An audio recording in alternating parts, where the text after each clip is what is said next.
Salut, c'est Guillaume. Je vous propose de découvrir un extrait du prochain épisode de Course épique. Course épique, c'est chaque semaine un invité, une course, une histoire hors du commun. Je vous donne rendez-vous tous les mercredis pour découvrir un nouvel épisode et vivre une grande et belle histoire de course. Mais avant ça, place à un extrait de notre prochain épisode. Ça a été un peu un déclic et puis effectivement j'ai déménagé au même moment dans le sud de la France vers Avignon, dans le Vaucluse. Et là c'est une terre de jeu extraordinaire pour le sport de plein air. Et là je me suis mis, là je me suis dit, allez, terminer le stade de 400 mètres, on va sortir des sentiers battus justement, puis on va aller découvrir un petit peu tout ça et le raid aventure, le raid aventure c'est par équipe de 2, 3 ou 4. Alors le format international que je fais moi maintenant c'est à 4 en équipe mixte et c'est des épreuves qui durent 3, 4, 5, 6 jours non-stop, où on doit gérer notre sommeil, bien sûr, notre alimentation seul, pas comme dans les trails organisés.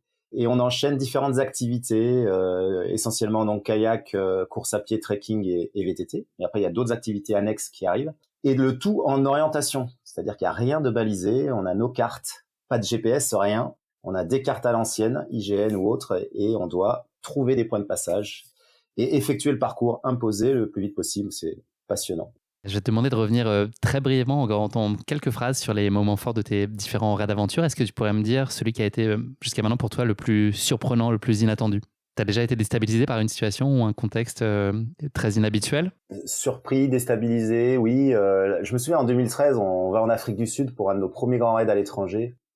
Et puis là, à un moment donné, on traverse un parc animalier. Il nous dit, il y a un rhinocéros, vous approchez pas trop. Ok. Et puis à un moment donné, on a un VTT, et puis là, t'as des girafes à côté qui se mettent au galop à côté de nous. Donc ça, c'est juste un moment magique. Et puis après, on prend les kayaks et on commence à descendre des rapides. Enfin, ils nous préviennent pas trop, et puis on arrive dans des rapides très engagés, quoi. Et en France, d'habitude, t'as de la sécu, tout ça. Tu te dis, non, rien, quoi. Donc on se renverse, je perds la caméra, enfin bref. Et on finit notre section, on finit notre raid. À la fin, une fin incroyable. On se retrouve dans des roches magnétiques dans le brouillard, et la boussole, elle tournait.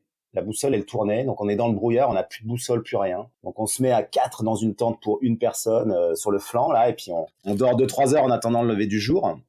Et puis au lever du jour, on arrive quand même à sortir, à franchir la ligne d'arrivée.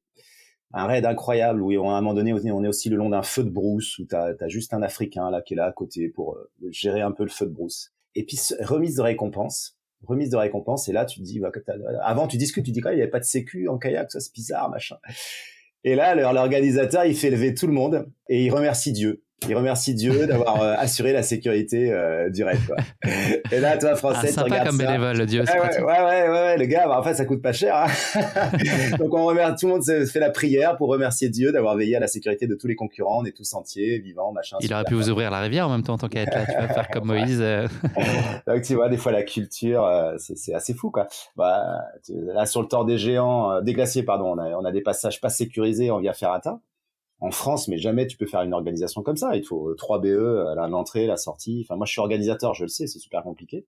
Et là, là, t'es autonome. En même temps, tu signes, hein, tu dis, moi, je sais faire du kayak en classe 3, donc t'as intérêt de savoir le faire, quoi. Si tu sais pas le faire, tu prends des risques. Ou alors tu sors, tu portes ton bateau pendant 1 kilomètre et tu réembarques. Tu inclus dans tes programmes annuels, dans tes grands rendez-vous, il y a toujours au moins un gros trail. C'est quelque chose dont tu as besoin en complément. C'est des épreuves qui sont, enfin des épreuves, en tout cas des moments de ta vie plus solitaires, et c'est des choses que tu as besoin aussi d'aller chercher en complément. Ouais, écoute, c'est assez récent quand même, mais ça m'a toujours titillé d'aller. Alors au début, je faisais le petit trail du Ventoux, enfin petit, c'est quand même 42 bornes, mais c'était plutôt ça dans les années 2010, tu vois. Et puis à un moment donné, j'ai quand même voulu aller voir ce que c'était que l'ultra, mais sans me préparer, donc j'avais des fins souvent un petit peu difficiles. Et puis fin des années 2010, là quand même, ça a commencé à me titiller. Je suis allé sur l'échappée belle, sur le Thor des Géants, et j'ai senti qu'il y avait un truc à faire. Mais bon, c'était toujours très secondaire par rapport au raid. Et puis avec l'arrivée du Covid, là, effectivement, j'ai basculé dans autre chose. Je suis parti dans des projets solo très très longs qui effectivement m'apportent beaucoup. Tu avais déjà par le passé eu l'occasion de participer à la petite cousine du Thor des Glaciers, le Thor des Géants, qui est longue de 330 km. C'était en 2019. Est-ce que tu peux nous raconter comment s'est passée cette expérience et surtout quels enseignements tu as pu en tirer à l'époque? Avec quoi tu es reparti dans ton petit bagage comme apprentissage? Écoute, ce Thor des Géants en 2019, je l'avais bien préparé pour une fois. on va dire. J'avais préparé cet ultra trail comme il faut tout l'été. Et du coup, j'étais vraiment bien parti. On était parti dans le grand froid aussi. Il y avait neigé, etc. J'avais veste Gore-Tex et bas Gore-Tex toute la course. Et j'étais à mi-course, on va dire, avec le troisième, quoi. Donc c'était vraiment, j'étais très heureux de ça, parce que c'était un peu une surprise à l'époque quand même. J'arrivais du raid sans trop de références. Mais sauf que j'avais pris froid dans la deuxième nuit. Et en fait, je me suis retrouvé avec la trachée, les bronches complètement prises. Et du coup, la fin de course a été un long calvaire. Là, les 48 dernières heures, c'était comme si je grimpais l'Everest à chaque col. Je faisais 3 pas, je m'arrêtais 10 secondes. Je faisais 3 pas, je m'arrêtais 10 secondes.